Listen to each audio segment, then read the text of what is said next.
Mark Wisnewski. I'm a volunteer for Raising a Reader Massachusetts. And I got my book bag today. Let's see what we have in here. Today, I have George and Martha Rise and Shine, one of the great George and Martha books about two friends who have interesting adventures and teach each other some life lessons. Do you want to get started? George and Martha Rise and Shine by James Marshall. 3 stories about 2 fine friends. Story number 1, The Fibber.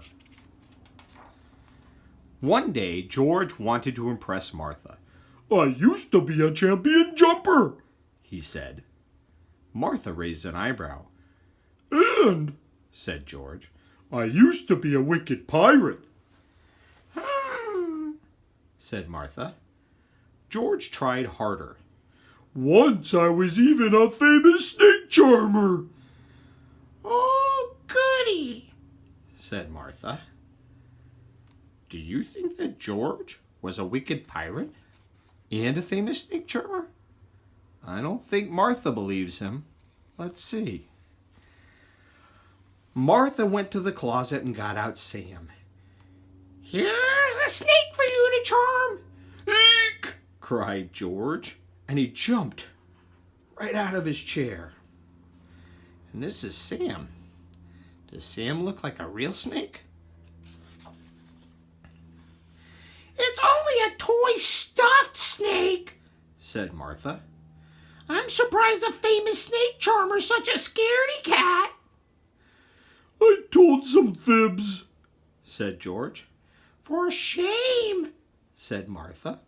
"But you could see what a good jumper I am," said George. "That's true," said Martha. "Look at how high George jumped. He's all the way up near the ceiling." Story number 2, The Experiment. Martha was in her laboratory. "Oh, what are you doing?" asked George. "I'm studying fleas," said Martha. "Cute little critters," said George. "You don't understand," said Martha. "This is serious.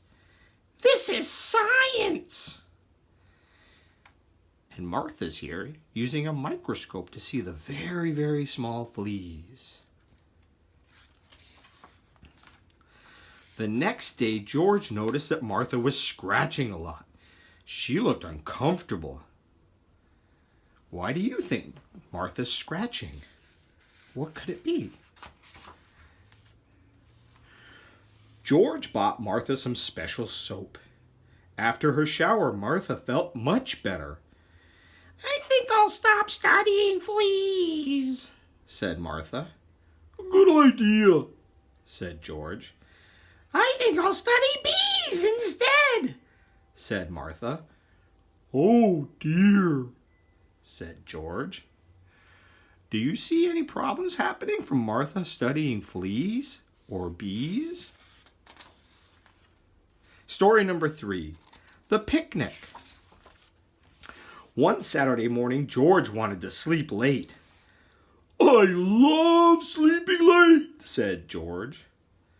But Martha had other ideas. She wanted to go on a picnic. "Here she comes," said George to himself. And there's Martha bouncing along on a pogo stick. She looks like she's ready to have a busy day. Martha did her best to get George out of bed. "Picnic time!" sang Martha.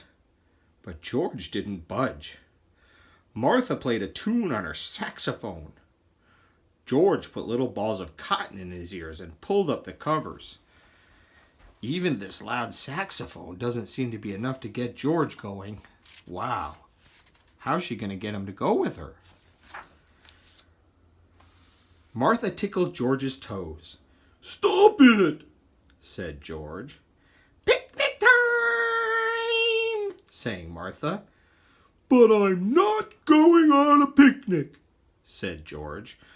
"Oh, yes you are," said his friend. Martha had a clever idea. This is such hard work, she said, huffing and puffing. But I'm not going to help, said George. I'm getting tired, said Martha.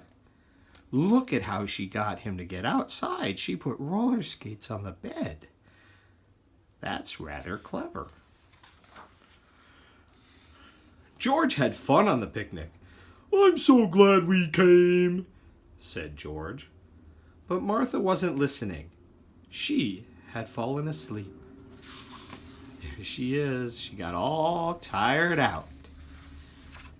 And that is the end of George and Martha, Rise and Shine by James Marshall. Thanks for spending some time with me reading George and Martha. I hope you enjoyed it. I really love the adventures of George and Martha. They're great friends. And I'm really looking forward to seeing what the next book is.